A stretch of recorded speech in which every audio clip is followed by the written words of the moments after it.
মানুষের মধ্যে আয়াতের অনুবাদ বলছি, মানুষের মধ্যে কত এমন লোক রয়েছে যারা বলে আমরা ঈমান এনেছি আল্লাহর প্রতি, ঈমান এনেছি আখিরাতের প্রতি, কিন্তু আল্লাহ বলেন ওয়া হুম বিমুমিনিন, তারা ঈমানদার নয়।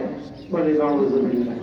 তাহলে কার কথা ঠিক হবে? যে মুখে বলে আমি ঈমান আনছি আল্লাহর প্রতি, আখিরাতের প্রতি, কিন্তু আল্লাহ কোরআন শরীফে সূরা বাকারা ৮ নম্বর আয়াতে বলেছেন তারা ঈমানদার নয়। কথা কারটা ঠিক হবে? আল্লাহ তাআলা বলেন ওমান আসদাকু মিনাল্লাহি কিলা, আমার চেয়ে সত্যবাদী, সত্য কথা আর কেউ বলতে পারে না। পরে আয়াতেই গেলে বোঝা যাবে মুখের দাবিতে আসলেই প্রকৃত ঈমানদার হতে হওয়া যায় না।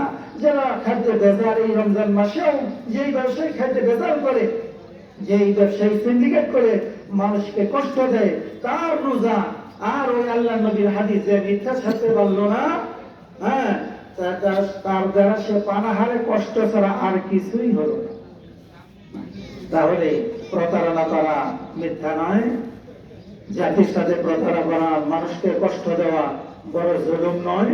প্রিয় ভাইরা, যারা বলতেছিলাম ইয়াখাদিউনা আল্লাহ ওয়াল্লাযিনা আমানু ওয়া মা ইয়াখদাউনা ইল্লা আনফুসাহুম ওয়া মা ইয়াশউরুন। আল্লাহ বলেন ইয়াখাদিউনা আল্লাহ, অর্থাৎ মুনাফিকের চরিত্র, মুনাফিকের ভাষ্যটা বলতেছেন। মুনাফিক বলে আমি আল্লাহর প্রতি ঈমান আনছি, আখিরাতের প্রতি ঈমান আনছি, কিন্তু আসলে তারা ঈমানদার নয়।